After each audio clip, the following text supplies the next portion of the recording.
All right, today we're going to pull back the velvet rope and do something a little different. We're going to deconstruct the marketing for one single pretty extravagant product to really understand how the idea of grandeur is designed, packaged, and ultimately sold. So think about it. In a world that is just flooded with parties, weddings, and celebrations, how do you make one really, truly stand out? What takes the special day from just being nice to being legendary? Well, this is the exact problem that a very specific corner of the luxury market is designed to solve. And this quote right here, it gets straight to the point. It sets up standard as the enemy of unforgettable.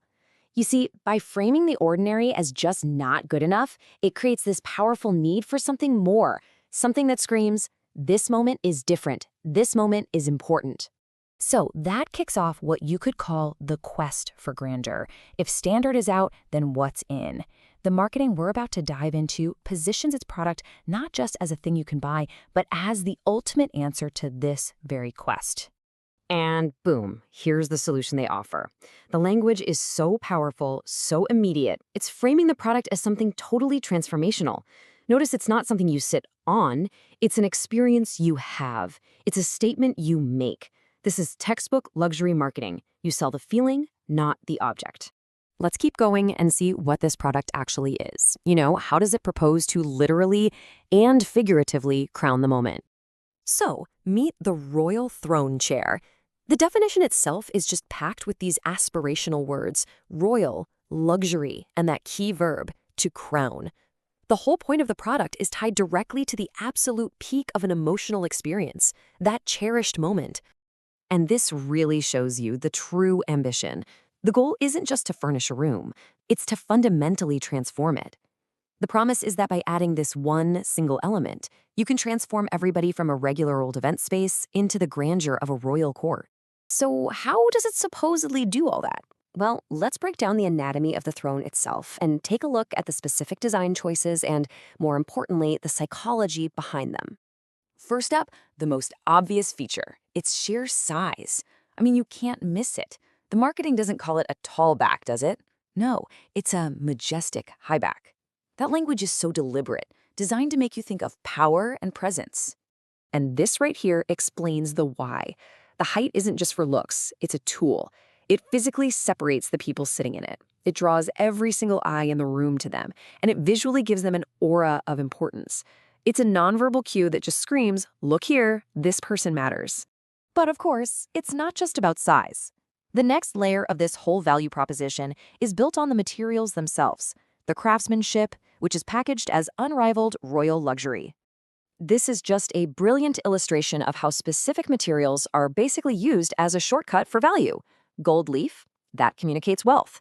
Intricate carvings, they communicate artistry and effort. Sumptuous velvet, that communicates comfort and decadence. You put them all together, and they're meant to signal the high caliber of the event itself. So we can pretty much translate these design features into direct messages. That towering back is saying, you are the focus. The gold leaf says, this moment is valuable. And the fact that they come as a pair, that's absolutely crucial. It sends a message of unity, framing two people as a single, powerful unit. But here's where the marketing gets really genius. These chairs aren't just sold on emotion. They're also positioned as a savvy investment. This is the business side behind all the royalty. This slide just captures the two-pronged marketing strategy perfectly.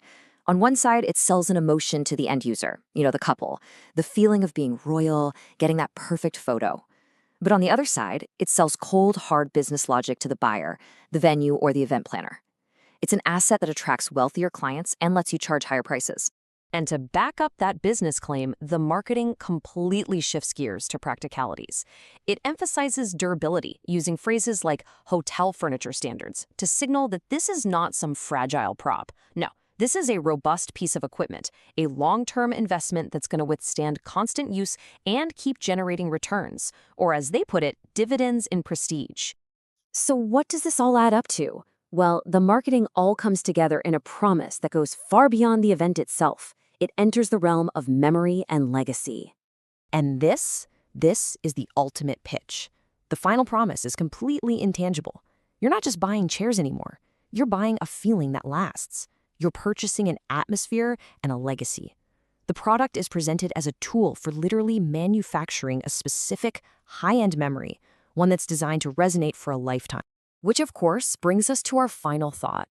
By deconstructing the business of this one object, we're left with a much bigger question. In a culture that places so much value on creating and capturing these perfect moments, this kind of marketing asks us to believe that those moments can be designed, built, and bought. And it really leaves you wondering, what is the true price of an unforgettable moment?